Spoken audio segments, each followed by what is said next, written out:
আচ্ছা, করেছি। হ্যাঁ, তো যোগের সংজ্ঞা যেটা, যোগের সংজ্ঞা আবারও বলো। সেটা ২য় অধ্যায় ৪৮ নম্বর শ্লোক। মনকে হ্যাঁ, মনকে, হ্যাঁ, মনকে রাখাকেই যোগ বলে। হ্যাঁ, মনকে সর্বাবস্থায় সাম্য রাখা হলো যোগ। তাই না?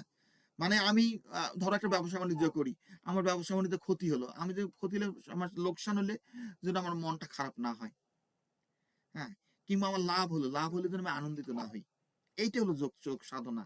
কারণ কি দেখো আমরা যখন কোন সংসারে যখন কোনো ভালো কিছু ঘটে, তখন যদি আনন্দিত হই ভালো কিছু ঘটলে তাহলে মনটা কিন্তু দুর্বল হয়ে যায়।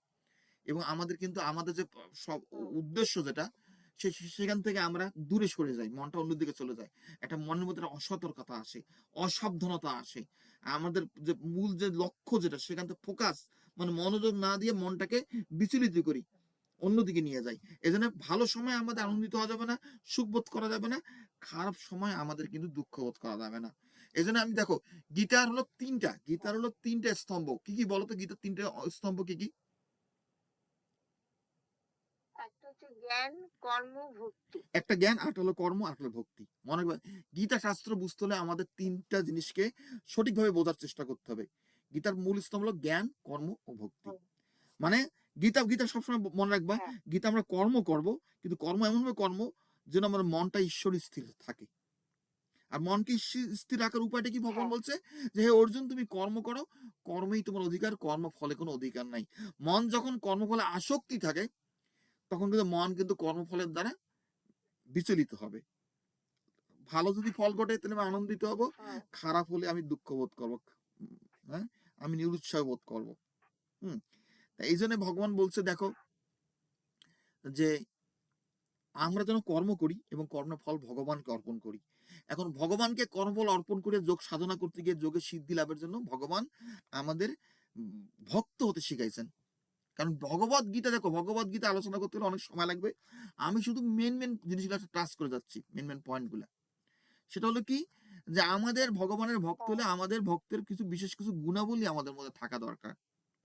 সেই গুণাবলীগুলো যদি আমরা আয়ত্ত করতে পারি, হ্যাঁ।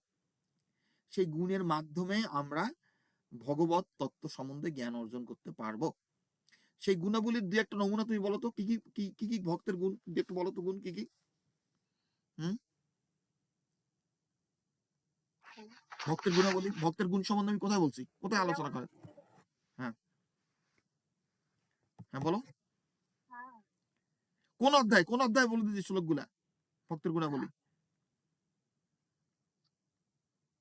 ভক্তি ভক্তি যোগে আছে। হ্যাঁ হ্যাঁ, কত নম্বর শ্লোক, ভক্তিদের কত নম্বর শ্লোক বলো, বলো।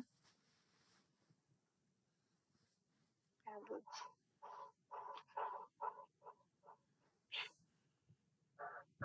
চল- যেমন নিষ্কাম কর্ম করলে কখনো তাহা বিফল হয় না, না, ভক্তি তাহাতে যে কোনো শোনো, আমি পাপও বিশেষ হয় না। বিশেষ শোনো, আমি ভক্তি যুগের বিশেষ শ্লোকগুলো তোমাকে দাগাই দিছি। বলছে যে এই শ্লোকে ভক্তের গুণাবলীর কথা উল্লেখ করা হয়েছে। সেগুলো কি কি বলো? হ্যাঁ, সে কত নম্বর শ্লোক? 13 থেকে 20 নম্বর শ্লোক বলছি না, 12 অধ্যায়ের হ্যাঁ, 13 থেকে 20 নম্বর হ্যাঁ, শ্লোক। অদ্বেষ্টা সর্বভূতানাং মত্রেই করুণে বচা নির্মম নিরহংকারো, হ্যাঁ, সুখ দুঃখে সমখমি। কেন ভগবানকে কথা বলছে যে অদ্বেষ্টা, যিনি কারো দেশ করেন না, যার মধ্যে হিংসা থাকে, বিদ্বেষ থাকে, তার মন কখনোই সাম্য অবস্থায় যাবে না। তার মনের ভিতর একটা বিচলিত ভাব আসবেই। আচ্ছা না, পৃথিবীতে অনেক মানুষ আছে পরশ্রী কাতর, যারা অন্যের ভালো দেখলে, ভালো কিছু হচ্ছে দেখলে তার মন খারাপ হয়ে যায়। কেউ যদি তোমার মনে করো প্রতিবেশী, সে ব্যবসা বাণিজ্য উন্নতি করতেছে, তার মনে কিন্তু বিষাদ নেমে আসে, তার কষ্ট লাগে। তার পাশের বাসার কোনো একটা বাচ্চা হয়তো স্কুলে ভালো পড়াশোনা করতেছে, তোমার ছেলে মেয়ে পড়াশোনা ভালো করতেছে না, মনটা তার খারাপ হয়ে যায়। এই ধরনের মানুষ কখনো ঈশ্বর সাধনা করতে পারে না, এই ধরনের মানুষ কখনো ভক্ত হতে পারে না। হ্যাঁ, তা কোনো দেশ করা যাবে না, কোনো প্রাণীর প্রতি হিংসা করা যাবে না। যারা এই যে ভায়োলেন্স, অহিংসা করে, এই যে আমাকে ঠকালো, তাহলে আমি কি কোনো দুঃখ করব না, হিংসা করব না? কোনটা কিসের জন্য? আমি তো ঠকে গেলাম। কোনটা? আমার আমার শ্বশুরবাড়ির সম্পত্তি থেকে আমার দেওর আমাকে কিচ্ছু দিল না। সেটা শোনো, তোমার শ্বশুর বাড়িতে যদি কিছু দিন সেটা হলো ধর্মযুদ্ধ করা। যুদ্ধ করতে আমাদের শাস্ত্রে কখনো নিষেধ করে নেই। মনটাকে সাম্য অবস্থা রেখে করতে হবে, কারণ হিংসা বিদ্বেষ করে না। একজন মেডিকেল সার্জন যখন কোনো রোগীর সার্জারি করে, সে রোগীর প্রতি প্রতিহিংসা পরায়ণ হয়ে কিছু করে না। কি কথা ওটা ধর্মের কথা বলতেছো। তোমাকে কেউ যদি প্রতারণা করে, তোমাকে কেউ কেউ যদি ঠকায়, তার প্রতিবাদ করবা, তার বিরুদ্ধে অ্যাকশন নিবা। সেজন্য গীতার ৩টা হলো। গীতার ৩টে স্তম্ভ। কি, কি বলো? বলো সেটা কি, কি? হ্যাঁ? একটা হচ্ছে জ্ঞান, কর্ম, ভক্তি। কর্ম। মানে কর্ম মানে ইংরেজিতে বলে অ্যাকশন। তুমি কি কর্ম করবা? তুমি কি, কি পদক্ষেপ নিবা? সে কর্ম করতে, ওদের হ্যাঁ, ক্ষেত্রে কর্ম করার কথা নেওয়াই যায়। আমাদের শাস্ত্রে কখনই বলে না তুমি কর্ম করিও না। কি কথা বুঝতে পারতেছো? হ্যাঁ, হ্যাঁ? এবং কর্ম হ্যাঁ, করাটা একটা হ্যাঁ। আর্ট, একটা শিল্প। আমাদের জীবনে কর্ম করাটা একটা শিল্প, মনে রাখবা। একেবারে সবকিছুতে প্রতিবাদ করতে, যুদ্ধ করতে তাও বলা হয়নি। সেটা সবকিছুর অবস্থার পরিপ্রেক্ষিতে তোমাকে সেভাবে আচরণ করতে শিখতে হবে। হুম? তা আমার কথা হলো, দেখো, যে আমি আগে ভক্তি তত্ত্ব নিয়ে আলোচনা করতেছি। আমরা কর্মতত্ত্ব নিয়ে আলোচনা করব। তুমি ভালো পয়েন্ট নিয়ে আসছো যে আমাদের কর্মতত্ত্ব নিয়ে আলোচনা করবো। আমি তো প্রত্যেক একটা ভিডিওতে সবকিছু বলতে পারি না। আর একটা করে ভিডিও আমি ২, ৪, ৫ মিনিট করে তৈরি করতেছি। ভক্তের যে গুণাবলী যেটা, যে তার মধ্যে কোনো হিংসা থাকতে পারে না, তার মধ্যে কোনো ক্রোধ থাকতে পারে না, অভিমান থাকতে পারে না, তার প্রতি, সবার প্রতি, সর্বজীবের প্রতি তার একটা ইয়ে থাকতে হবে, বন্ধুভাব থাকতে হবে, দয়া থাকতে হবে, ক্ষমা থাকতে হবে, সুখে দুঃখে সে সমান ভাব নিয়ে চলবে। এই ভাবগুলো, এই গুণাবলীগুলো যার মধ্যে বিদ্যমান, সেই যোগ সাধনার অধিকারী। এখানে ভক্তের বিভিন্ন গুণাবলীগুলো নিয়ে আমরা বিশদভাবে অন্য ভিডিওতে আলোচনা করব। আমি শুধু কিছু জিনিসের সঙ্গে একটা ইন্ট্রোডাকশন দিচ্ছি। হ্যাঁ, যে আমাদের জীবনে চলাপথের জন্য আমরা মনকে সাম্য অবস্থা রাখি। মনকে সাম্য অবস্থা রাখা হলো যোগ। আর যোগ সাধনা করতে গেলে আমাদের মধ্যে বিশেষ বিশেষ কিছু গুণের কাল্টিভেশন, আমাদের গুণকে জাগ্রত করতে হবে। সেই গুণগুলো যদি জাগ্রত না করি, তাহলে আমার মধ্যে যোগ সাধনা হবে না। একটা কি, সুখে দুঃখে সমুচিত, মানে সমান ভাব রাখা। আমি ব্যবসা বাণিজ্য করতেছি, আমি লাভ ক্ষতিতে সমান ভাব রাখতে হবে মনকে। আমি খেলাধুলা করতেছি, যা কিছু করতেছি, আমার জয় পরাজয় সমানভাবে নিতে হবে।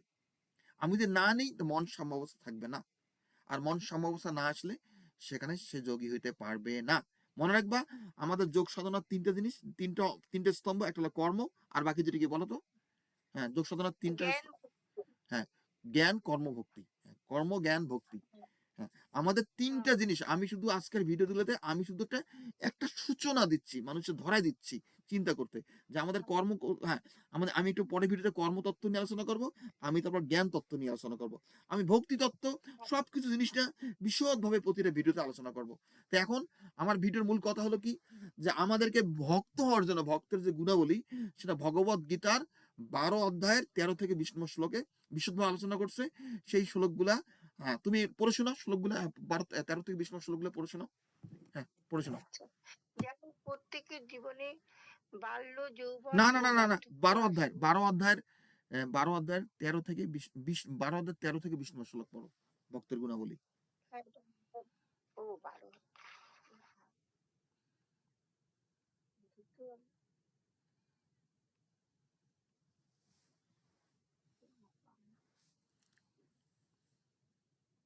হুম।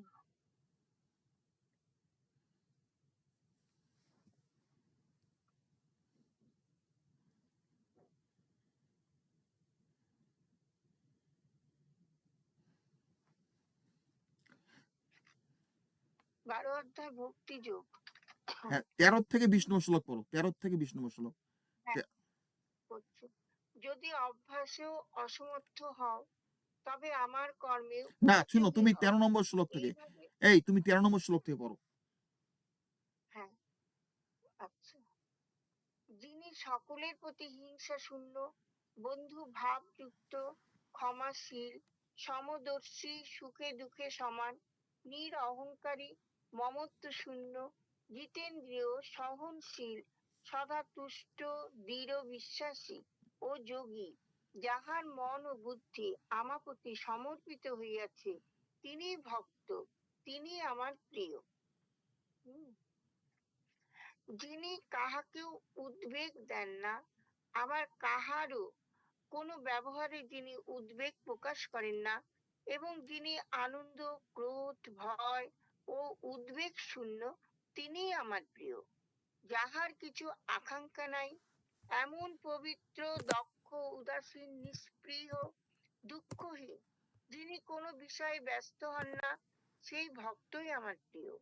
যিনি হর্ষ প্রকাশ করেন না, ক্লেশ করেন না, কামনা করেন না, শুভ অশুভ ফল পরিত্যাগী সেই ভক্তই আমার প্রিয়। আমার প্রতি ভক্তিমান যে ব্যক্তি শত্রু মিত্র মান অপমানে শীত গ্রীষ্মে সুখ দুঃখে বিচলিত হন না, যাহার কিছুতেই আসক্তি নাই, নিন্দা প্রশংসায় সমজ্ঞান, স্থির মনা, গৃহ ত্যাগ করিয়া যিনি আমাতে স্থির বুদ্ধি রাখেন সেই ভক্তই আমার প্রিয়। যে সকল ভক্ত আমা পরায়ণ হইয়া শ্রদ্ধা সহকারে আমার এই ধর্মামৃত প্রাণ করেন, তাহারা আমার অত্যন্ত প্রিয়। ইতি ভক্তিযোগ। হ্যাঁ, এই যে ভক্তি যোগে এই যে কথাগুলো বলতেছে, আমরা দেখো আমাদের আমাদের ভগবত গীতার আমার নিষ্কাম কর্মের তিনটে স্তম্ভ, একটা হলো কি ভক্তি, একটা হলো কর্ম, একটা হলো জ্ঞান। এই যে ভক্তি মানে কি, হ্যাঁ, ভক্তের বিশেষ বিশেষ গুণ থাকা দরকার। যে কিনা যে ভক্তের মধ্যে এই গুণগুলো থাকবে সেই যোগী হয়ে গেছে ভক্তির মাধ্যমে। মনে রাখবা, হ্যাঁ, এই গুণগুলা ব্যতীত, এই গুণগুলা ব্যতীত কেউ ভক্ত হতে পারবে না, কেউ যোগী হতে হ্যাঁ, পারবে না। এবং এই কথাগুলো যে ভক্তি সহকারে পাঠ করবে, শ্রবণ করবে, সে অমৃত লাভ করবে। সেই তত্ত্বগুলো, অমৃত লাভ করার তত্ত্ব কি, তাৎপর্য কি, আমি সেগুলো বিভিন্ন ভিডিওতে আলোচনা করবো। আমাদের গীতার মধ্যে অনেক কথা আছে, এগুলো বিষয় নিয়ে কথা বলতে হলে হাজার হাজার ভিডিও তৈরি করা যাবে। আমার কথা কি, দেখো আমি রং চং মেখে আমি ভিডিও তৈরি করতে চাই না। এই চ্যানেলটা, এই স্কুলটা তৈরি করা হয়েছে যারা যোগ সাধনা করতে চায়, ঈশ্বরকে জানতে চায়, ঈশ্বর সম্বন্ধে জ্ঞান অর্জন করতে চায়। আমি এত সময় ব্যয় করতে পারবো না রং চং করে। কারণ কি, সেটা রং চং করে ভিডিও তৈরি করার চ্যানেল কিংবা স্কুল এটা না। হ্যাঁ, কারণ এখানে অনেক কথা আছে, আমাদের তত্ত্ব কথা নিয়ে আলোচনা, অনেক হাজার হাজার কথা বলতে, হাজার হাজার ভিডিও তৈরি করতে হবে। কিন্তু মূল কথা যেটা আমি আলোচনা করতেছি, যে ভক্তের এই গুণাবলীগুলা, যে ভক্ত সদা সন্তুষ্ট থাকতে হবে, তার মধ্যে বন্ধু ভাব থাকতে হবে, তার মধ্যে দয়া থাকতে হবে, তার মধ্যে ক্ষমা থাকতে হবে, তার মধ্যে কোনো হিংসা থাকতে পারে না, সে সুখ দুঃখে সমচিত্ত থাকতে হবে, সে সদা সন্তুষ্ট থাকবে, সে কোনো কিছু উদ্বিগ্ন হবে না, কারো ব্যাপারে কোনো উদ্বেগ দিবে না, সে আনন্দ মুক্ত, সে ক্রোধ মুক্ত, সে ভয় মুক্ত, সে উদ্বেগ মুক্ত, তার মধ্যে দক্ষতা থাকবে, তার মধ্যে সুচিতা থাকতে হবে, সে তার মধ্যে নিরপেক্ষ থাকতে হবে, সে শীতউষ্ণ সুখ দুঃখ মান অপমান সর্বাবস্থা মানুষের সাম্যাবস্থা রাখবে। এই গুণগুলো যার মধ্যে থাকবে সেই ভক্ত এবং সেই অমৃত লাভের অধিকারী। হুম। আমি ভক্তি তত্ত্ব সম্বন্ধে একটা একটা ধারণা দিলাম। আমি কর্ম এবং জ্ঞান তত্ত্ব সম্বন্ধে আরো অন্য ভিডিওতে আলোচনা করতেছি। আমার ভিডিও আমি এখানেই শেষ করছি। গীতা গীতা গীতা। আচ্ছা।